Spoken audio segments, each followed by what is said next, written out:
મુખ્યમંત્રી શ્રી ભૂપેન્દ્રભાઈ પટેલના હસ્તે રાજ્યની ખેલ પ્રતિભાઓને પ્રોત્સાહન પૂરું પાડતા ખેલ મહાકુંભ 3.0નો રાજ્યવ્યાપી શુભારંભ કરવામાં આવ્યો। આ અવસરે ખેલ મહાકુંભ 2.0માં ઉત્કૃષ્ટ પ્રદર્શન કરનાર શ્રેષ્ઠ શાળા તેમજ પ્રથમ 3 ક્રમાંક પ્રાપ્ત કરનાર જિલ્લાઓ અને મહાનગરપાલિકાઓને સન્માનિત કરવાની સાથે આગામી 14મા ખેલ મહાકુંભના કેલેન્ડરનું પણ launching.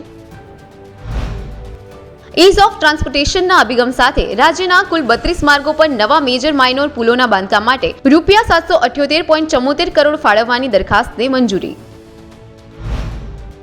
Ahmedabad international flower show 2025માં તૈયાર કરવામાં આવેલ લગભગ 34 ફૂટના ભવ્ય ફ્લાવર બુકેને ગિનિસ બુક ઓફ વર્લ્ડ રેકોર્ડ્સમાં મળ્યું સ્થાન। મુખ્યમંત્રી શ્રી ભૂપેન્દ્રભાઈ પટેલની પ્રેરક ઉપસ્થિતિમાં ગાંધીનગર ખાતે ભારતીય માનક બ્યુરોના 78મા સ્થાપના દિવસની ઉજવણી કરવામાં આવી। મુખ્યમંત્રીશ્રીએ ભાવનગર ખાતે આયોજિત 74મી સિનિયર નેશનલ બાસ્કેટબોલ ચેમ્પિયનશિપનો શુભારંભ કરાવ્યો હતો। સમારોહ અંતર્ગત રાજ્ય સરકાર તરફથી બાસ્કેટબોલ ફેડરેશનને ₹30 લાખની સહાય આપવાની જાહેરાત।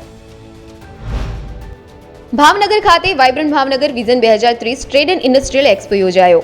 મુખ્યમંત્રીશ્રી અને કેન્દ્ર અને રાજ્યના મંત્રીશ્રીઓની ઉપસ્થિતિમાં cluster base local institute of vocation education એટલે કે લાઈવ યોજના અન્વયે ભાવનગરની આઈટીઆઈ સાથે Saurashtra chambers of commerce industries association Bhavnagar તથા ચિત્રા ઇન્ડસ્ટ્રીઝ દ્વારા MOU કરવામાં આવ્યા।